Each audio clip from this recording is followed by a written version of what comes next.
चीन का गुरूर करो चूर चूर। नमस्कार, आप देख रहे हैं हल्ला बोल। आपके साथ मैं हूं अंजना ओम कश्यप। हमारे साथ दोनों मेहमान आज के हल्ला बोल में टक्कर के लिए आमने सामने जुड़ गए हैं। हमारे साथ सुधांशु त्रिवेदी जी, राष्ट्र प्रवक्ता सांसद भारतीय जनता पार्टी के, और एआईएमआईएम चीफ हमारे साथ असदुद्दीन ओवैसी सीधे इस वक्त जुड़ रहे हैं। आप दोनों से चर्चा की शुरुआत करेंगे, लेकिन तस्वीरों के साथ शुरुआत कर रहे हैं।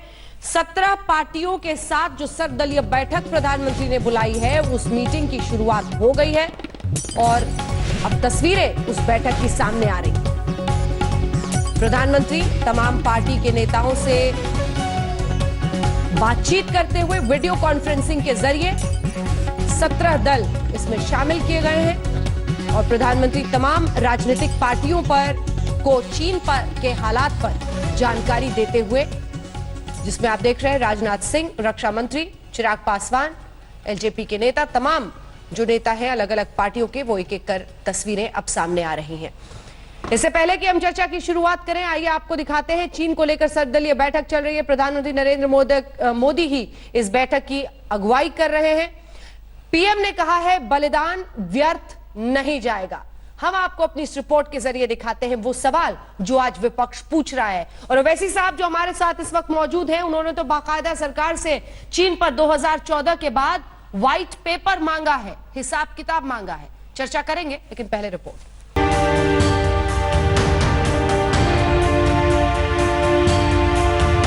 गलवान हिंसा और चीन की चालबाजी को लेकर प्रधानमंत्री नरेंद्र मोदी ने सर्वदलीय बैठक बुलाई। राष्ट्रीय पार्टियों के साथ हालात पर माथापच्ची की, लेकिन इस बैठक को लेकर भी सियासत शुरू हो गई। आरजेडी को अखर गया कि उसे न्योता क्यों नहीं मिला। आम आदमी पार्टी को भी ये नागवार गुजरा कि सरकार ने क्यों नहीं बुलाया। भाई आप मुझे बताइए, 3 बार के चुने हुए मुख्यमंत्री अरविंद केजरीवाल, उनको आप देश के महत्वपूर्ण नेताओं में नहीं मानते? भारत चीन सीमा विवाद पर, हमारे जवानों की शहादत पर उनको अपनी कोई राय देने की, अपनी बात रखने का हक नहीं है? ये किस प्रकार का भेदभावपूर्ण रवैया सरकार का है? क्या कारण है, किस वजह से जो है राष्ट्रीय जनता दल को इस ऑल पार्टी मीट में नहीं बुलाया गया? हम लोग चाहेंगे कि इसकी स्पष्टीकरण दें कि आखिर किन वजहों से जो है राष्ट्रीय जनता दल को नहीं बुलाया गया है। ऑल पार्टी मीटिंग के लिए असदुद्दीन ओवैसी की पार्टी को भी न्योता नहीं दिया गया, तो उन्होंने ट्वीट करके प्रधानमंत्री कार्यालय से कई जानकारियां मांग ली। साथ ही मामले की जांच के लिए कमेटी की मांग कर दी। सबसे पहली बात, प्राइम मिनिस्टर से हम पूछना चाहते हैं कि इसकी अकाउंटेबिलिटी किस पर है, इसका जिम्मेदार कौन है? क्या प्राइम मिनिस्टर जिम्मेदार है? क्या डिफेंस मिनिस्टर जिम्मेदार है? क्या होम मिनिस्टर जिम्मेदार है? क्या एनएसए जिम्मेदार है? एक तरफ जवानों की शहादत पर देश की आंखें नम है, तो दूसरी तरफ सियासत बेदम है। राहुल गांधी बार बार सरकार पर वार कर रहे हैं। चीन ने हिंदुस्तान के शस्त्रहीन सैनिकों की हत्या करके एक बहुत बड़ा अपराध किया है। मैं पूछना चाहता हूं, इन वीरों को बिना हथियार खतरे की ओर किसने भेजा और क्यों भेजा? कौन जिम्मेदार है? कल राहुल के सवालों पर विदेश मंत्री ने यह साफ कर दिया था कि कोई भी जवान निहत्था नहीं था। इसके बावजूद राहुल ने आज आरोप लगाया कि सरकार सो रही थी, जिसका खामियाजा जवानों को भुगतना पड़ा। हमारा प्रयास रहेगा कि ये जो टैक्टिक चीन का है, उस टैक्टिक का भरपूर विरोध हमारी सेना करेगी। हमारी सरकार सेना के साथ पूर्ण रूप से खड़ा रहेगा और आगे भारत की भूमि पर कोई 1 इंच भी जमीन वो चीन कब्जा कर पाए, ऐसी स्थिति को हम अनुमति नहीं देंगे। जवानों की शहादत को लेकर सियासी पारा चढ़ता ही जा रहा है, जबकि प्रधानमंत्री पहले ही साफ कर चुके हैं कि जवानों का बलिदान व्यर्थ नहीं जाएगा। मैं देश को भरोसा दिलाना चाहता हूं,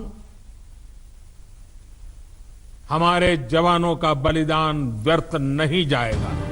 तमाम सियासत के बीच ये हकीकत है कि 20 जवानों की शहादत हुई है, लिहाजा सरकार से ये सवाल भी है कि जिम्मेदार कौन? आज तक ब्यूरो। आइए चर्चा की शुरुआत करते हैं। तस्वीरें भी हम आपको दिखा रहे हैं। एक तरफ प्रधानमंत्री नरेंद्र मोदी और बाकी नेताओं को आप देख रहे हैं। सोनिया गांधी भी उस बैठक में शामिल हैं और सभी के साथ चर्चा हो रही है। ऐसा प्रतीत होता है कि पहले शहीदों को श्रद्धांजलि दी गई है और उसके बाद बैठक की शुरुआत हो गई है। चलिए ये तस्वीरें हम आपको दिखाते रहेंगे। आइए आपको सीधे लिए चलते हैं। हमारे साथ इस वक्त सुधांशु जी और ओवैसी जी दोनों जुड़े हुए हैं। ओवैसी जी, आपके साथ शुरुआत करते हुए, आप व्हाइट पेपर मांग रहे हैं, आपको क्या लगता है सरकार क्या छिपा रही है? क्या सच जानना चाहते हैं आप? क्या है आपकी चिंता? नहीं, मेरी चिंता नहीं, ना मैं सच जानना नहीं चाहता, बल्कि देश जानना चाहता है। देश सच ये जानना चाहता है कि क्या अप्रैल 19 को इंटेलिजेंस ब्यूरो ने सरकार को नहीं कहा कि चीन बड़ी तादाद में अपनी फौजों को जमा कर रहा है? क्या 5 मई के दिन क्या मोदी सरकार को नहीं मालूम था कि गालवान रिवर वैली में चीन की फौज हजारों की तादाद में घुस चुकी है? क्या मोदी सरकार को ये नहीं मालूम था कि 9 मई को नकुला पास सिक्किम में इंटरनेशनल बॉर्डर में 2.5 किलोमीटर के अंदर चीन घुस गया? क्या मोदी को नहीं मालूम था कि मई 17 और 18 को पोंग सांग सू लेक में चीन घुस चुका है? क्या सरकार को ये नहीं मालूम कि हर साल दिसंबर में आईटीबीपी की जिम्मेदारी होती है कि वो एमएचए डिफेंस के लोग बैठकर ये तय करते हैं कि आईटीबीपी कितने पेट्रोलिंग करेगा, आर्मी कितने पेट्रोलिंग करेगी? और क्या ये बात सच नहीं है कि जम्मू कश्मीर के एनटीआरओ के पास ड्रोन्स हैं? क्या ये बात सच नहीं है? बीजेपी क्यों नहीं बताती कि हमारे आईटीबीपी के पास हर महीना वो पुलिस के साथ, स्टेट पुलिस, कस्टम, मिलिट्री के साथ, मिलिट्री इंटेलिजेंस के साथ मीटिंग लेती है? मैं बीजेपी से जानना चाहता हूं कि ये इनकी गलती है। नरेंद्र मोदी की सियासी जिंदगी की सबसे बड़ी नाकामी और उसका खमियाजा देश भुगत रहा है, क्योंकि ये नरेंद्र मोदी की सरकार इस देश को टीवी चैनल की तरह चलाते आ रही है कि टीआरपी ना गिरे, और इनकी टीआरपी ना गिरने की वजह से आज हम देख रहे हैं कि हमारे 20 जवान शहीद हुए। मैडम, इससे बड़ी अफसोस की बात क्या हो सकती है कि 20 में से 17 के जिस्मों पर इतनी बुरी तरह के मार थे और 3 के चेहरे नजर नहीं आ रहे थे। 3 जवानों के गले काट दिए गए। एक हमारा कर्नल सुरेश बाबू के सर पर मारा गया। आज तक के सिस्टर चैनल पर एक सिपाही जिसका नाम राजस्थान का सुरेंद्र सिंह है, वो कह रहा है अपनी बाप को फोन करके कि अगर मेरे पास कृपान नहीं होता तो मुझे मार दिया जाता। कितने चीन के लोग आए? 2000। आखिर इसका जिम्मेदार कौन है? देश जानना चाहता है। और आप तो बड़ी बड़ी नेशनलिज्म की बातें करते हैं। मैडम, आखिरी बात कहकर अपनी बात को खत्म करूंगा कि जब हम ये रोड बना रहे थे तो बीआरओ ने रोड बना रहे थे, तो हमको मालूम था कि ये रोड काराकोरम पास से लेकर राइट जाता है तांगसे रूप तक। अब चीन पहाड़ों पर बैठा हुआ है। वो जब हमको सियाचिन ग्लेशियर पे जाने से रोकेगा, काराकोरम पास के कम्युनिकेशन को खत्म करेगा, और जवाब ही नहीं है। हमारी सरकार के पास कोई जवाब नहीं है। आखिर सरकार अगर बदला लेगी तो क्या चीन को सिक्किम की जमीन से गालवान वैली जो भारत का हिस्सा है, पोंग सांग सू लेक जो भारत का हिस्सा है, आप हटाएंगे नहीं हटाएंगे? बताइए हमको। देश जानना चाहता है, मैं नहीं, देश सच जानना चाहता है, और उसके लिए जरूरी है कि व्हाइट पेपर को जारी करना पड़ेगा मोदी सरकार को। सुधांशु जी, एक पॉइंटेड सवाल उन्होंने पूछा है हर मुद्दे पर, आपका जवाब। सुधांशु जी, देखिए, सर्वदलीय बैठक में भले ही ना बुलाया गया हो, ओवैसी जी को, पर छलावा देने वाली तमाम खबरों के बारे में इनको बड़ी गजब की जानकारी है। इंटेलिजेंस ब्यूरो की जानकारी इनको, मिलिट्री इंटेलिजेंस की जानकारी इनको, वहां सेना के पोस्ट पर कमांडर को शायद ना पता हो कितने लोग हैं, वो जानकारी इनको। और इतना ही नहीं, अभी देखिए अपने आखिरी सेंटेंस में क्या बोल गए कि वो हमसे ऊपर बैठा है। ये बताइए, दुनिया का सबसे ऊंचा फाइटिंग आर्मी पोस्ट कहां पे है? सियाचिन में। वर्ल्ड का टॉलेस्ट, जहां हम बैठे हैं। सबसे बड़ा हाईएस्ट एयर स्ट्रिप कहां है? दौलत बेग ओल्डी में, जो हमारे पास है, और आपको नजर आ रहा है वो ऊपर बैठा हुआ है। अभी अमेरिका के हार्वर्ड कैनेडी इंस्टीट्यूट ने आज ही रिपोर्ट में दिया है कि ऊंची पहाड़ियों पर भारत की स्थिति ज्यादा मजबूत है। एयरफोर्स की स्थिति में भारत की स्थिति ज्यादा मजबूत है, और इन फैक्ट के साथ दिया है। आपको सारी आईबी से लेके और आर्मी से लेके आर्मी इंटेलिजेंस तक सब जानकारी है, मगर जो दुनिया को जानकारी है कि सियाचिन सबसे ऊपर है जहां आर्मी है, दौलत बेग ओल्डी सबसे ऊपर है जहां एयरफोर्स है, वो आपको जानकारी नहीं। अब मैं आपसे यह भी कहना चाहूंगा, जो आपने बात कही व्हाइट पेपर की, बड़ी ही आपने सलीके से 2014 की बात कही। अरे हम तो पूरी तरीके से ट्रांसपेरेंट हैं। आपको हमारी बात पे यकीन ना हो, वो आदतन है, फितरतन है, उसमें कोई समस्या की बात नहीं। अरे चीन तो ये कह रहा हम उसके इलाके में घुस गए, चीन ने हमारे ऊपर ये आरोप लगाया हम एग्रेसर है। चलिए, हमारी बात पे भरोसा नहीं तो चीन की बात पे भरोसा कर लीजिए। आज जो नाटो का बयान है उस पर भरोसा कर लीजिए, मगर भरोसा किसी पर नहीं है, क्योंकि हकीकत यह है कि जनता के भरोसे को तोड़ना ही एकमात्र फितरत है विपक्षी दलों की, और ओवैसी जी के दल की भी इसी प्रकार की प्रवृत्ति रहती है। अब आपने जो एक बात ये कही व्हाइट पेपर, पहली बात तो आप स्वयं एक लॉयर भी हैं और सांसद भी हैं, आपकी बात एक बार मान भी लें, ये आईबी की रिपोर्ट और मिलिट्री इंटेलिजेंस की रिपोर्ट व्हाइट पेपर का हिस्सा होती है क्या? और आपने व्हाइट पेपर 2014 से कहा, क्यों नहीं पिछले के बोला कि 96 का एग्रीमेंट भी आए, 97 का एग्रीमेंट भी आए, 2005 का भी आए, 2008 का भी आए, जिसकी वजह से हमारे हाथ बंधे थे। हाँ, मैं ईमानदारी से कहता हूं हमारे 20 जवान वीर गति को प्राप्त हुए, परंतु हमने 43 जवानों को निपटाया। यह सत्य है कि आर्मी में एक निर्णय होता है कि गोली नहीं चलानी है तो नहीं चलाया, पर गोली उधर से भी नहीं चली, इधर से भी नहीं चली। वो कहते हैं कि शस्त्र विहीन हमारे सैनिक नहीं, शस्त्र के साथ थे, मगर मर्यादा और अनुशासन के नाते उन्होंने शस्त्र नहीं चलाया। हमारे जवान शस्त्र विहीन नहीं थे। विपक्ष के नेता ऐसा प्रतीत हो रहा है कि दृष्टि विहीन है, बुद्धि विहीन है और मूल्य विहीन। 3 बहुत बड़े बड़े शब्दों में आरोप लगाया असदुद्दीन ओवैसी जी आप पर। उन्होंने सवाल यह है कि आज शहीदों के पार्थिव शरीर उनके घरों को पहुंच रहे हैं। आज लद्दाख में वायुसेना अध्यक्ष अचानक दौरे पर गए, वहां पर लड़ाकू विमान उड़ रहे हैं। क्या ये वो वक्त नहीं है जब हिंदुस्तान की हर राजनीतिक पार्टियों को अपने मतभेद के ऊपर उठकर एकजुट आवाज में बोलना चाहिए? वैसे मैडम, मैं आपसे गुजारिश करूंगा कि मुझे जनाब सुधांशु साहब के सवालों का जवाब देने का मौका दीजिए। यकीनन मैं मुल्क के साथ हूं, मैं मुल्क का वफादार हूं, मैं मोदी के साथ नहीं हूं, ना मैं मोदी का वफादार कभी रहूंगा। मैं देश का साथ देता आया और इंशाल्लाह देता रहूंगा। जनाब सुधांशु साहब, आप बात कर रहे हैं 2005 के एग्रीमेंट की। मैं आपसे कह रहा हूं कि भाड़ में जाए एग्रीमेंट वो जो मेरे सिपाहियों की जान को नहीं बचा सका। और अगर कोई मेरे सिपाही पर, मेरे घर में अगर मुझ पर बंदूक तानता है, मेरे कमांडिंग ऑफिसर को मारता है, तो हमारी सरकार को यह बोलना चाहिए था कि खबरदार, अगर हमारे किसी सिपाही के बाल पर भी आंच आती है तो गोली चलाओ। दुनिया का कानून है, इंटरनेशनल लॉ है, सेल्फ डिफेंस। भारत की जमीन पर चीन ने हमारे कमांडिंग ऑफिसर को, हमारे सिपाहियों को मार मार कर 3 पानी में डूब गए। 150 से ज्यादा लेह के अस्पताल में इलाज चल रहा है। 10 को उन्होंने होस्टेज बना लिया। जो आपने नहीं कहा, आज उसको छोड़ा। ऐसे एग्रीमेंट को मैं फाड़ कर फेंकता हूं देश के लिए। क्या आप भूल गए कि आर्मी ने क्या कहा था? अगर कोई पत्थर फेंकेगा तो गोली चलाएंगे।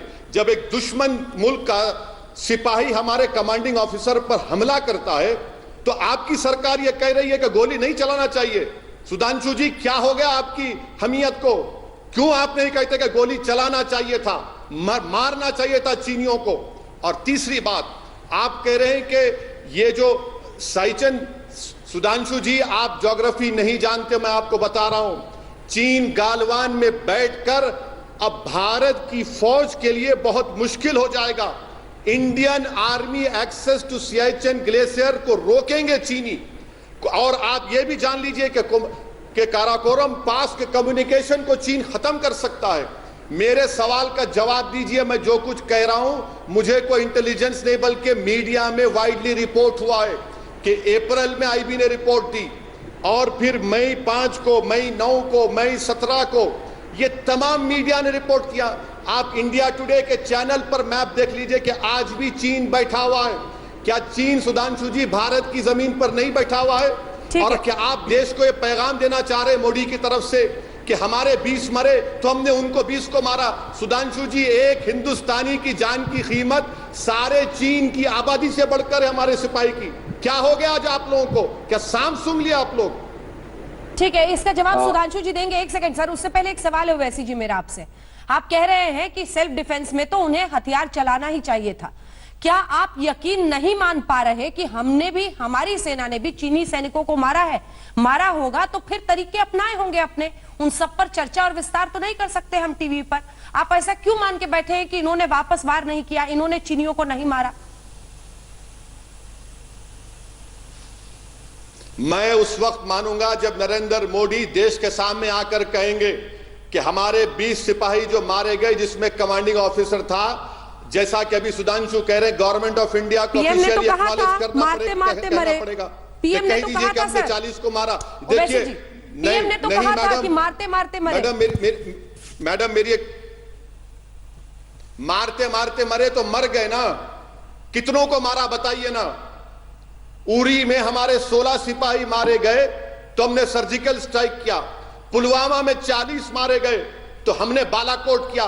क्या नरेंद्र मोदी की सरकार इन 20 जवानों का बदला लेगी? नहीं लेगी। बदला लेने का बेहतरीन तरीका यह कि चीन आज 4.5 किलोमीटर अंदर भारत की जमीन पर कब्जा करके बैठा है। बहैसियत भारत के सिटीजन की मुझे तकलीफ हो रही है, मेरा सीना जल रहा है कि मेरे जवानों के गलों को काट दिया गया, चेहरों को मारा गया और इनकी पॉलिटिकल लीडरशिप की गैर जिम्मेदाराना हरकत है। मुल्क को चलाना नहीं आता, टीआरपी की तरह मुल्क को चला रहे हैं। मुझे इस बात का गम है। जवाब तो दीजिए ना कि एनटीआरओ के पास ड्रोन्स हैं। मैडम हर साल दिसंबर में आईटीबीपी मीटिंग लेता है कि आईटीबीपी किस इलाके की पेट्रोलिंग करेगा। अरे मैडम सुधांशु जी को बता दीजिए कि पूरे लद्दाख का हमारा लेफ्टिनेंट जनरल वो मीटिंग करता है एक चीन के मेजर जनरल के साथ। ये हमारे सिपाहियों की इज्जत है? बताइए आप कि पूरे लद्दाख का लेफ्टिनेंट जनरल एक मामूली मेजर जनरल से बात करता है।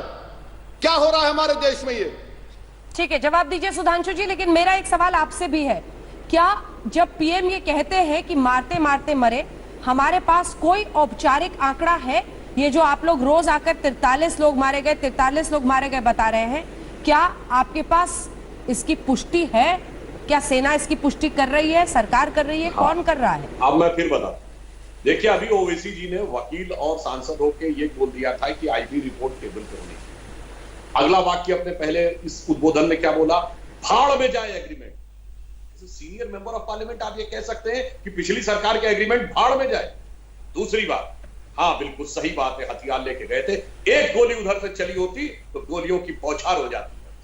क्योंकि एक भी गोली उधर से नहीं चली, इसलिए हाथापाई वाली फाइट हुई। खतरनाक इलाका था, बहुत से लोग फिसल के नीचे गिर गए और उसमें हमारे 20 जवान वीर गति को प्राप्त हुए। रही बात आपने कहा कि जो संख्या 43 की, तो ये इंटरनेशनल एजेंसी ने कहा है। यहां पर फिर मैं कहता हूं, इतने वरिष्ठ नेता होकर आपको यह नहीं पता क्या कि कोई भी सेना अपने यहां के मारे गए सैनिकों की आधिकारिक संख्या घोषित कर सकती है, दूसरे के यहां के मारे गए सैनिकों की आधिकारिक संख्या नहीं घोषित कर सकती, क्योंकि वो ऑफिशियल रिकॉर्ड वो करते हैं। अंतरराष्ट्रीय एजेंसी ने कहा ना हमारी ना उनकी, उसने 43 कहा है। तीसरी बात, आपने कहा 3.5 किलोमीटर अंदर घुसा है चीन, तो मैंने फिर बोल रहा हूं, चीन कह रहा हम उसके अंदर चले गए और आप कह रहे हैं जी हम चले आए। गवर्नमेंट ऑफ इंडिया कह रही है कहीं वो अंदर नहीं आए हैं, एलएसी में कोई चेंज नहीं है। चीन कह रहा भारत एक एग्रेसर है, यानी भारत अंदर चला आया है और उसने हमारे ऊपर आक्रमण किया है। लेकिन सुधांशु जी, चीन के विदेश मंत्रालय ने, एक सेकंड सर, एक काउंटर क्वेश्चन है। चीन के विदेश मंत्रालय के प्रवक्ता ने खुद आकर कहा ना कि गलवान घाटी हमारा है। अब आप बताइए किसका? वो तो बिल्कुल सही बात है। गलवान घाटी क्यों भैया, अक्साई चिन्ह तो उन्होंने 1963 में लिया। हमने भी तो कहा था अक्साई चिन्ह हमारा 1963 का पार्लियामेंट का रिजोल्यूशन है। मगर अफसोस की बात, आज कोई कांग्रेस का नेता ये बोलने की हिम्मत नहीं करता है कि गलवान घाटी का अक्साई चिन्ह हमारा है। बोला तो हमारे गृह मंत्री अमित शाह जी ने बोला था। उल्टा आज चीन को कोट करते हैं कि वो कह रहा गलवान घाटी। अरे कहने से क्या होता है जब तक उसके फिजिकल पोजीशन में ना हो। अब मैं उदाहरण की दूसरी बात कहता हूं, जैसे उदाहरण के लिए हम कहते हैं पीओके हमारा है, मगर अभी पीओके हमारे वास्तविक नियंत्रण में नहीं है ना। अब दूसरी बात जो इन्होंने कहा ज्योग्राफी की बात, जनाब ज्योग्राफी की बात ही तो मैं बता रहा हूं, चीन को पेट में क्यों दर्द हो रहा था। ये जो सड़क बन रही थी, ये कराकोरम हाईवे जो चाइना का चाइना पाकिस्तान इकोनॉमिक कॉरिडोर है, उससे सिर्फ 5-6 किलोमीटर दूर थी। अब चीन की ज्योग्राफिकल लोकेशन ही चीन के लिए समस्या है। देखिए पूरे दुनिया को पता होगा चीन ऊपर है, अगर उसको समुद्र से किसी प्रकार का व्यापार करना है तो South China Sea strait of Malacca होते हुए हिंद महासागर से जाना है, और अगर सड़क के थ्रू करना है तो चाइना पाकिस्तान इकोनॉमिक कॉरिडोर यानी पाकिस्तान ऑक्युपाइड कश्मीर से जाना है। अब समस्या यह है कि स्टेट ऑफ मलक्का से लेकर हिंद महासागर में वो हमारी नौसेना का मुकाबला नहीं कर सकता in case of event of war, क्योंकि वहां पर ऑस्ट्रेलिया और अमेरिकन कमांड भी उसके खिलाफ है। यहां पर क्या हो गया कि अगर उसकी सड़क के हम 6 किलोमीटर नजदीक आ जाएंगे तो इन केस ऑफ वॉर हम उनके मूवमेंट को रोक सकते हैं। सारी समस्या की जड़ तो यही थी, और चूंकि सड़कों की गति हमने आने के बाद तेज कर दी बनाने की 2014 के बाद, क्योंकि हमारी पार्टी का 2008 की तरह कोई चाइना की कम्युनिस्ट पार्टी के साथ एग्रीमेंट नहीं था। वो अगर आप व्हाइट पेपर कहेंगे तो आपने देखा होता, तो आपका सारी आ जाती कि 61 सड़कों का निर्माण। और शुरू कब हुआ था? जब अटल जी की सरकार थी और जॉन फर्नांडिस रक्षा मंत्री थे, तब बॉर्डर रोड ऑर्गेनाइजेशन ने सबसे ज्यादा 61 सड़कों का निर्माण शुरू किया था, जिसमें 80% इस समय कंप्लीट हो गई। तो ज्योग्राफी समझिए या पॉलिटिक्स समझिए। और एक और बात कह देना चाहता हूं, आज आप मोदी सरकार पे कह रहे हैं आज की डिप्लोमेसी में, अरे 62-67 में तो चाइना के साथ बहुत लोग खड़े थे। आज मैं आपसे पूछना चाहता हूं, आप तो बड़े समझदार व्यक्ति हैं, बुद्धिमान व्यक्ति हैं, डिप्लोमेसी में आज चीन के साथ कौन खड़े हैं? केवल 2 ally, south Korea, sorry north Korea और भूटान और पाकिस्तान। अब बताइए, इन 2 के अलावा तीसरा उसके साथ नहीं खड़ा है। ठीक है, उसके बाद आपको लग रहा है। और एक और बात कह देना चाहता हूं, चाइना का फिर भी वो ऐसी हिमाकत कर रहा है ना सुधांशु जी, सिर्फ नॉर्थ कोरिया, सिर्फ पाकिस्तान, ये आप रोज कह रहे हैं, लेकिन फिर भी चीन हिमाकत कर रहा है ना ऐसी। हाँ, अब मैं आपको बता रहा हूं। हाँ। चाइना का एक बड़ा think tank, Chinese institute of international relationship, जो चाइना के स्टेट डिपार्टमेंट से एफिलिएट है, और ये राइटर में खबर छपी, उसने बताया है कि क्योंकि मैं ये हवा में नहीं बोल रहा हूं, मैं सोर्स के साथ बोल रहा हूं, उसमें उसने कहा है कि उस थिंक टैंक ने चीन से कहा है कि चीन अपने वर्स्ट डिप्लोमेटिक आइसोलेशन की तरफ बढ़ रहा है, और यह 1989 के तियाननमेन स्क्वायर के बाद से ज्यादा बुरा होगा। और उसने यह भी कहा है कि ताइवान के मुद्दे पर अमेरिका से टकराव हो सकता है, वहां पर सैन्य क्षमता बढ़ानी चाहिए। अब वो किस कारण से यहां कर रहा है इतने बुरे कूटनीतिक दौर में, जब वो कह रहा सबसे बुरे दौर में है, अब वो ध्यान भटकाने के लिए कर रहा है या ताइवान से बचने के लिए कर रहा है, या कोई आंतरिक सुधांशु जी, ये आपकी सरकार ने कर दिया क्या चीन के साथ? ये सबका श्रेय ले रहे हैं क्या, ये सब जो बता रहे हैं? हम तो सिर्फ एक बात कह रहे हैं ना, जब लड़ाई होती है तो युद्ध के मैदान में भी होती है और कूटनीति के मैदान में होती है। ठीक है, ओवैसी साहब, मैदान में फैसला बाकी है, कूटनीति के मैदान में तस्वीर साफ दिख रही है। ओवैसी साहब, उन्होंने आपकी हर बात का जवाब दिया। वो तो बता रहे हैं कि चीन वैसे ही कमजोर है, अलग थलग पड़ा हुआ है, सिर्फ नॉर्थ कोरिया, सिर्फ पाकिस्तान, और आप सरकार को ही परेशान कर रहे हैं। मैडम मुझे इतना अफसोस हो रहा है, तकलीफ हो रही है कि सुधांशु जी ये जवाब देकर अपनी पार्टी को बुरी तरह एक्सपोज करके देश को ये पैगाम दे रहे हैं कि चीन भारत की सरजमीन पर 1 इंच भी कब्जा नहीं किया है। कितनी बड़ी झूठ बीजेपी आज कह रही है देश के सामने। क्या चीन ने कब्जा नहीं किया हमारी जमीन पर? बता दीजिए सुधांशु जी। क्या सिक्किम में, गालवान में, पोंगसोंग सुलू लेक में? सर मैं आप जब बोल रहे थे मैंने कुछ नहीं कहा, मैं सुन रहा था, तो सब्र करिए प्लीज। क्या चीन कब्जा नहीं किया भारत की जमीन पर?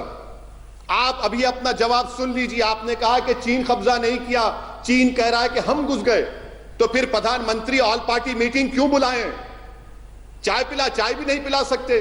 क्या हमको ज्ञान देने के लिए बुलाए हैं? क्या प्रधानमंत्री धोखा दे रहे हैं देश को? 4.5 किलोमीटर चीन गालवान वैली में घुस चुका है, पोंगसोंग लेक के सदन में घुस चुका है। मैं फिर से देश को बताना चाह रहा हूं कि सुधांशु जी झूठ कह रहे हैं। यकीनन साइचन का जो रास्ता होगा, जहां पर जाने का एक्सेस होगा, गालवान के उन पहाड़ियों पर चीन बैठा हुआ है। अब चीन कभी भी, आप याद रखिए, काराकोरम में हमारा कम्युनिकेशन खत्म कर सकता है। बताए बीजेपी चीन हमारी जमीन पर कब्जा कराए नहीं कराए? अरे भाड़ में जाए चीन के साथ कौन खड़ा है या ना खड़ा है। मुझे अपनी देश की जमीन की फिक्र है। क्या ये मोदी सरकार इन वीर जवानों की शहादत को, इनके मरने को रायगा जाने देगी? क्या आज तक के चैनल पर वो सिपाही जिसका नाम सुरेंद्र सिंह है, अपने पिताजी को फोन करके कहता है कि 2000 लोग आकर हमला किए हम पर, कीले नेल्स लगे हुए लकड़ी के ऊपर, 3 हमारे सिपाहियों के चेहरे नहीं दिख रहे हैं? तो क्या चीन की जमीन पर थे? आप उन लोगों को इस तरह का जवाब देकर आपने ना सिर्फ भारत की आवाम का बल्कि उन मरने वाले 20 जवानों की तौहीन की है। याद रखिए सुधांशु जी, नरेंद्र मोदी और आपकी सरकार देश की जमीन से बड़ी नहीं है। आप सरासर नाकाम साबित हुए हैं। और आप बार बार जो आईबी रिपोर्ट का जिक्र कर रहे सर, ये मीडिया में वाइडली रिपोर्टेड है, बड़े बड़े विज्ञान कह रहे हैं। बल्कि सुधांशु जी लिख लीजिए, क्या फिंगर 4 और फिंगर 8 पर हम पेट्रोलिंग कर सकते हैं? आज नहीं कर सकते हम। फिंगर 4 फिंगर 8 हमारा इलाका है। क्या डीपैक के सैटेलाइट्स नहीं बता रहे? आज भी हिंदू अखबार में सैटेलाइट का इमेज आया कि गालवान पोंगसोंगसू लेक पर चीन डैम बना रहा है, और आप यहां पर बैठकर इस तरह से बोल रहे हैं आपकी पार्टी की तरफ से। सुधांशु जी, ये आप नहीं कह रहे हैं, ये आपकी जबान नहीं, आपकी जबान जरूर है, मगर आप अपनी सरकार की इस गलत पॉलिसी को, जो देश को धोखा दे रहे हैं, हमारे सिपाही मारे गए और हमारी जमीन को हिफाजत नहीं कर सके, आप हमारे देश के तमाम लोगों पर धूल झोंक रहे हैं। अफसोस हो रहा है मुझे। बताइए, आप डिफेंस मिनिस्टर के करीबी साथी हैं कि हर साल दिसंबर में डिफेंस मिनिस्टर एमएचए आईटीबीपी बैठकर साल भर की पेट्रोलिंग नहीं तय करता? क्या हमारे एनटीआरओ के पास ड्रोन्स नहीं है, सैटेलाइट के इमेजेस हैं? किस तरह आपकी सरकार ने हमारे लद्दाख के एक लेफ्टिनेंट जनरल हरिंदर सिंह को एक मेजर जनरल के साथ बैठने को दिया? याद रखिए, चीन से मुकाबला करना है तो 56 इंच का सीना नहीं, दिमाग होना पड़ेगा और एक धड़कता हुआ दिल होना पड़ेगा इस देश के लिए। आप कब तक इस मुल्क को टीआरपी रेटिंग की तरह चलाएंगे? सुधांशु जी, आपने चलिए अच्छी बात कह दी, आखिर में आपने ये कह दिया कि दिमाग होना पड़ेगा, तो दिमाग जो जब होने की बात कही जाती है तो फिर ये नहीं कहा जा सकता समझौता भाड़ में जाए। अब मैं इस बिंदु के ऊपर आता हूं जो आपने कहा। पहला प्रश्न आपने कहा क्या हमारे इलाके में चीन है? हाँ है, 1962 से है, 58 साल से उसका कब्जा है। दूसरा, आपने कहा कि वो लोग अगर आगे नहीं आए तो वो किस इलाके में वहां लड़ाई हुई। आपको यह पता होना चाहिए कि भारत और चीन के बीच के समझौते के अनुसार लाइन ऑफ कंट्रोल के दोनों लोग 2-2 किलोमीटर दूर रहते हैं। वो अपने बेस पे, हम अपने बेस पे। जैसे ही वो आगे बढ़े हम भी आगे बढ़े, तो वो एरिया जो है 2 किलोमीटर इधर 2 किलोमीटर उधर, वहां पे हम लोग ठीक एलएसी पे नहीं खड़े हैं, वो उधर है। जैसे ही वो आ गए हमारे जवानों ने मुंहतोड़ जवाब दिया। और ये भी कहना चाहता हूं, जब 1993 का एग्रीमेंट हो रहा था, एक टीवी चैनल पे बोला गया है ये बात, आर्मी के सीनियर व्यक्ति ने बोली है जो उस समय के डीजीएमओ थे, कि आर्मी ने क्लियर कट कहा था एग्जिस्टिंग एलएसी लिखिए, मगर उस समय की नरसिम्हा राव सरकार ने पलट दिया था, एग्जिस्टिंग नहीं लिखा, एलएसी लिखा, ताकि एक कंफ्यूजन बना रहे जिसका कि चीन आज तक फायदा उठाता है। एलएसी कहां पे? एलएसी उस समय जहां पे पोजीशन थी वो क्लियर कट डिफाइन होनी चाहिए थी, वो क्लियर डिफाइन नहीं की, इसलिए आज ये स्थिति है कि 2 किलोमीटर इधर और 2 किलोमीटर इधर रहना पड़ता है। और जो आपने एक और बात कही कि हम कुछ नहीं कर पा रहे हैं, हम तो सिर्फ ऐसे ही बैठे हुए हैं, तो मैं पूछना पा रहा हूं जनाब, हम कुछ नहीं कर पा रहे हैं तो चीन ने एड़ी चोटी का जोर लगा दिया, फिर भी मसूद अजहर को आतंकवादी घोषित करवा ले गए, यूनाइटेड नेशन में कुछ नहीं कर पाए थे। न्यूक्लियर सप्लायर ग्रुप में वेवर हमको मिला, चीन ने सर पटक के रख दिया, नहीं रोक पाया ना।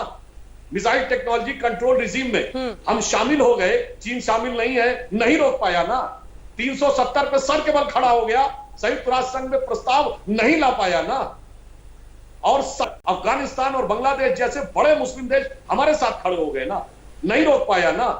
इसके बाद भी आपको लगता है कि हमारी सरकार कुछ नहीं कर पाई, इसीलिए मैं कह रहा हूं, बहुत अच्छी बात कही, ये सिर्फ जज्बात से नहीं दिमाग से भी होता है। इसीलिए मैंने कहा, आप देखिए यूनाइटेड नेशन से लेकर आर्थिक मामले तक, और अमेरिका के बाद सबसे बड़ा आर्थिक जो उसका व्यापार है भारत से होता, आर्थिक चोट उसको हमसे, डिप्लोमेटिक चोट हमसे।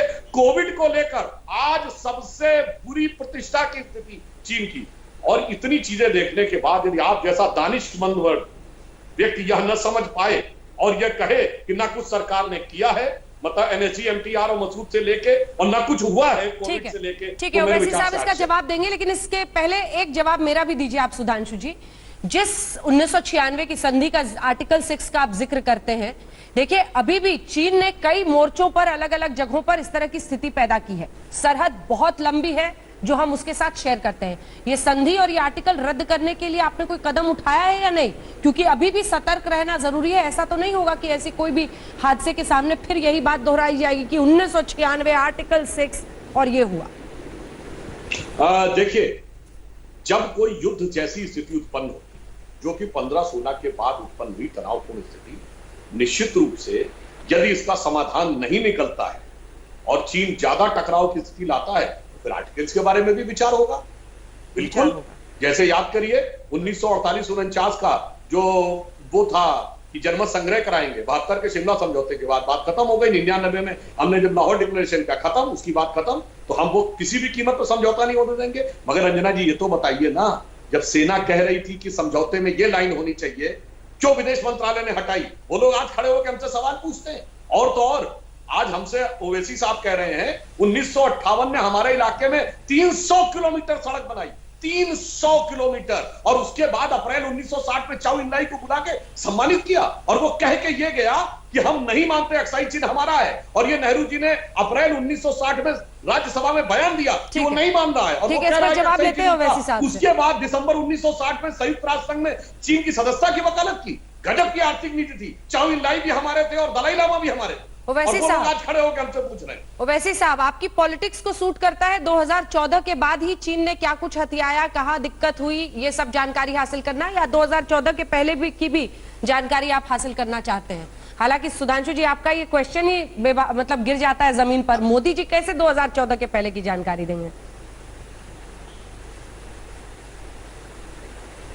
मैडम, देश तो चलता रहेगा ना, गवर्नमेंट तो कंटिन्यूस फॉर्म में रहेगी। चलिए, आपकी सिफारिश पर मैं ये कह देता हूं कि नरेंद्र मोदी को कहना चाहिए कि 1962 से लेकर अब तक कितनी भारत की जमीन आज की तारीख तक, जिस दिन हमारे 20 सिपाही इस नाखिस और कमजोर हुकूमत की पॉलिसी की वजह से मारे गए, आप बता दीजिए देश को। चलिए, कितनी जमीन पर चीन कब्जा करके बैठा है 2014 से 20 तक बता दीजिए, और उसके बाद भी बता दीजिए। कौन रोकता है आपको? सुधांशु जी, आप बार बार एग्रीमेंट की बात कर रहे हैं। सुधांशु जी, याद रखिए, वो एग्रीमेंट कॉन्स्टिट्यूशन का हिस्सा नहीं है। जिस जमीन पर हमारे सिपाहियों को मारा गया वो भारत की सरजमीन है, और जिस भारत की सरजमीन पर मेरे घर में घुसकर मेरे सिपाहियों को कोई मारता है तो मुझे अख्तियार है कि मेरे घर में घुसने वालों पर मैं गोली चलाऊं। और अगर कमांडिंग ऑफिसर मरता है तो सिपाहियों को आप ऑर्डर नहीं दिए। Political leadership, military leadership, strategic leadership की ये नाहेली है। आप एग्रीमेंट की बात कर रहे हैं सुधांशु जी, सुन लीजिए। आप एग्रीमेंट कहते हैं ना, 96 का एग्रीमेंट जो 7 पेज पर मुश्तमिल है, क्या कहता है कि फौज दोनों की ज्यादा तादाद में नहीं बढ़नी चाहिए, आर्टिलरी नहीं होना चाहिए। अरे भाई साहब, एग्रीमेंट नहीं रहा। आप जब कमांडिंग ऑफिसर को मारने लगे, जान लेने लगे, तो फिर कहां का एग्रीमेंट? आप क्या कौन से अखलाक की बात कर रहे हैं? देश की जमीन की हिफाजत की बात हो रही है, देश के सिपाहियों की हिफाजत की बात हो रही है। और आपके तमाम बातों से एक बात जाहिर हो रही है कि आप ये कह रहे हैं कि हम कुछ भी नहीं करेंगे, हम चूड़ियां पहनकर, हाथों को मेहंदी लगाकर बैठ जाएंगे और चीन उन इलाकों पर गालवान वैली में बैठा रहेगा। ये चीन की हमेशा साजिश रही। साउथ चाइना में चीन ने ऐसा ही किया और वो फेट कंपनी हो गया। आप ये क्यों नहीं कहते कि हम चीन को उखाड़ कर फेंकेंगे, सिकम से उखाड़ कर फेंकेंगे, गालवान वैली से उखाड़ कर फेंकेंगे, पांगसोंसू लेक से निकाल कर फेंकेंगे। जिस रिवर पर डैम बनाया जा रहा उसको नहीं बनाने देंगे। इन 20 लोगों की शहादत को रायगा नहीं जाने देंगे, और आप लच्छेदार गुफ्तगू कर रहे हैं। अरे एग्रीमेंट भाड़ में जाए, मैं उस एग्रीमेंट को फाड़ देता। अगर मुझसे पूछा जाता, जब मेरी जमीन का मामला आता है तो क्या का एग्रीमेंट? अरे जो हमारे एग्रीमेंट का पासो लिहाज नहीं रखता उनसे हम बात करेंगे। क्यों सी बात करें सुधांशु जी? आप ये बात तो समझना पड़ेगा ना सुधांशु जी, क्योंकि चीन का सामान जितना लास्ट नहीं करता है उससे भी कम लास्ट करता है उनका वादा। अब तो ये साबित हो चुका है। बिल्कुल मैं बात बोल रहा हूं। अरे इतना बड़ा बड़ा बात बोल लिया तो एक बार यह बोल देते ना कि 96 में रक्षा मंत्री कौन था? मुलायम सिंह यादव। सरकार किसकी थी? कांग्रेस के रहमो करम पर 40 सीटों वाले जनता दल की सरकार थी। और वो आज हमसे सवाल पूछते हैं। जहां तक मुआहदे की बात है, समझौते की बात, यस आपने सही कहा, जब भारत के हित की बात आएगी हम चेंज करेंगे। याद करिए, जैसे ही ये घटना शुरू हुई हमने चाइनीज कंपनीज के डायरेक्ट इन्वेस्टमेंट पर रोक लगा दी। अभी हमने बीएसएनएल में रद्द किया, हमने रेलवे में रद्द किया। और सोचिए मोदी जी की दूरदृष्टि, यदि आरसीईपी से हम बाहर नहीं हो गए होते तो आज शायद हम चीन का करार रद्द नहीं कर पाते, क्योंकि हम कानूनी ढंग से बंधे हुए होते। मगर हम पहले ही उससे बाहर आ गए। और चिंता मत करिए, अगर आर्थिक मुआहदे यानी आर्थिक अनुबंध हमने एक्शन लिया है तो जरूरत पड़ने पे सामरिक और आर्थिक इस पर भी बात करेंगे। और आपने सिक्किम की बात कही, मैं आपसे पूछना चाहता हूं, सिक्किम में एकमात्र मौका है जब चीन भारत के आगे कभी झुका है पिछले 60 साल में। सिक्किम पे चीन ने अपना दावा कब छोड़ा? मैं पूछना चाहता हूं, क्या ओवैसी साहब को पता है?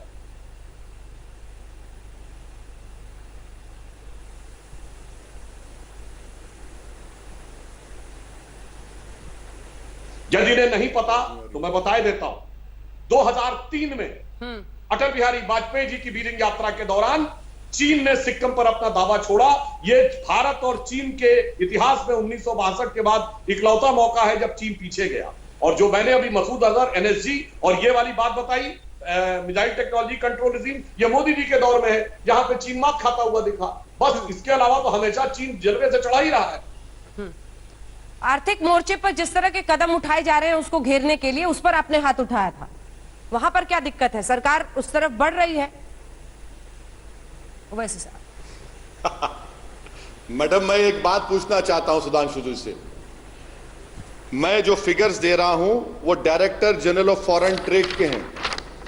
क्या मोदी सरकार जो हमारे भारत के एक्सपोर्ट्स चीन को है वो 15.54 बिलियन यूएस डॉलर्स के बंद करिए ना। इंपोर्ट्स हमारे हैं 62.38 बिलियन यूएस डॉलर्स के, 14% बंद करिए। चैलेंज कर रहा हूं आपको, ये दोनों एक्सपोर्ट्स को इंपोर्ट्स को बंद करिए आप। मैं आपको चैलेंज कर रहा हूं मोदी सरकार को। ये जो हम एक्सपोर्ट्स कर रहे हैं 15.54 यूएस बिलियन डॉलर्स के, क्या है? Organic chemicals, mineral based products. Import जो हो रहा है, क्या हो रहा है? Electric machinery. Madam, nuclear reactors भी हमने चीन से मंगाया है। Nuclear reactors, boilers, machinery. चलिए बंद करिए ना इनको। हिम्मत है आप में? बैठकर टीवी स्टूडियो में बोलना अलग बात है, इंप्लीमेंट करके दिखाइए। और आप कह रहे सिक्किम, जब सिक्किम की बात आई तो किसने सिक्किम को स्टेट का स्टेटस दिया? और चीन को बता दिया कि हम स्टेटस दे रहे हैं। आज मैं आपसे एक फिर से सवाल कर रहा हूं सुधांशु जी, क्या सिक्किम के नक्कुला पास में इंटरनेशनल बॉर्डर से 2 किलोमीटर अंदर क्या चीन की फौज भारत की जमीन पर बैठी है? नहीं बैठी है। 9 मई को हुआ है। आप मेरे सवालात का जवाब नहीं दे रहे, इसलिए नहीं दे पा रहे क्योंकि आपकी सरकार डरती है चीन से मुकाबला करने के लिए। कहां गया आपका वो जज्बा कि जब उरी में 16 सिपाही मारे गए तो सर्जिकल स्ट्राइक हुआ, 40 पुलिस वाले मारे गए पुलवामा में तो बालाकोट हुआ। क्या मोदी सरकार हमारी जमीन को वापस लेगी? नहीं लेगी। क्या चीन को उसी तरह जवाब देगी? नहीं देगी। या फिर आपका ये जो देशभक्ति है ये सिर्फ दिखावे की है? मुझे कहना पड़ेगा। और अफसोस तो ये सुधांशु जी कि आज आपसे मुझे उम्मीद नहीं थी कि आप अपनी पार्टी की तर्जुमानी कर रहे हैं और कह रहे हैं कि चीन कब्जा ही नहीं किया। क्यों आरएसएस चुप है? सुधांशु जी, कहां गए उनके उस देशभक्ति के नारे? आज सब रेडियो साइलेंस मेंटेन कर रहे हैं। जो ओवैसी जी ने कहा, बिंदुवार जवाब दो। इन्होंने कहा इन्वेस्टमेंट में इतने इतने ट्रेड। आपने कहा हिम्मत है तो आंकड़ा दिखाइए। मैं भी आपसे कहता हूं हिम्मत है तो बताइए किन वर्षों में आए ये सारे? किन वर्षों में ये कंपनियां भारत में आई? किन वर्षों में भारतीय कंपनियों के कॉन्ट्रैक्ट नहीं मिले, चीनी कंपनियों को मिले? 2006, 7, 8, 9 बताता हूं, अभी बताता हूं। क्योंकि जब यूपीए 1 की सरकारें थी, चीन के साथ बड़े बड़े समझौते कब हुए? वही 2008-9 के आसपास, जब कांग्रेस पार्टी और कम्युनिस्ट पार्टी के बीच समझौते हुए। इन्वायरमेंट के नाम पर भारत की तमाम कंपनियों के प्रोजेक्ट रद्द हुए और धड़ाधड़ ये जो अभी दिल्ली मेरठ आरआरटीएस प्रोजेक्ट है, ये तो अभी की बिडिंग हुई, अभी टेंडर दिया गया। मैं इसीलिए तो कह रहा हूं, जो हमारे साथ था हमने किया और अभी भी कर रहे हैं, और जो पुराने हैं चिंता मत करिए। सरकार सब पे पूरी संवेदनशीलता से नजर रखे हुए है। और जो ओवैसी जी ने कहा, सुनिए अंजना जी, ओवैसी जी ने कहा ना कि क्यों नहीं कर रहे, क्या नहीं कर रहे, हम क्यों करेंगे, क्या करेंगे और कैसे करेंगे, वक्त आने पर बता देंगे तुझे आसमां, हम अभी से क्या बता दें जो हमारे दिल में। ओवैसी साहब, अरे सुधांशु जी, कब तक शेर शायरी करेंगे? आंखें दिखाइए, सीना दिखाइए, सेना को बोलिए अगर कोई गोली मारता है तो गोलियों की बौछार करो। ये शेर शायरी सरहद पर नहीं चलती सुधांशु जी, ये अमन के माहौल में अच्छा लगता है। रही बात कि आप कह रहे हैं कि इन्वेस्टमेंट कब से आया, ये आईपीएल का स्पॉन्सरशिप किसने दिया बताइए? आईपीएल क्रिकेट टीम का स्पॉन्सरशिप हमने दिया, आपकी सरकार थी ना। ये न्यूक्लियर रिएक्टर्स कौन खरीद रहा है? ये बॉयलर्स, ये इलेक्ट्रिकल मशीनरी कौन दिया कॉन्ट्रैक्ट बताइए सुधांशु जी? आप कैंसिल क्यों नहीं कर देते? चलिए पहली सरकार ने किया है। मैं आपसे कह रहा हूं सुधांशु जी, अगर आप अपने अल्फाज को अमल करना चाहते हैं, जामे उसको पहनाना चाहते हैं, तो इंपोर्ट्स हमारे 62.38 बिलियन यूएस डॉलर्स के, एक्सपोर्ट्स 15.54 बंद कर दीजिए।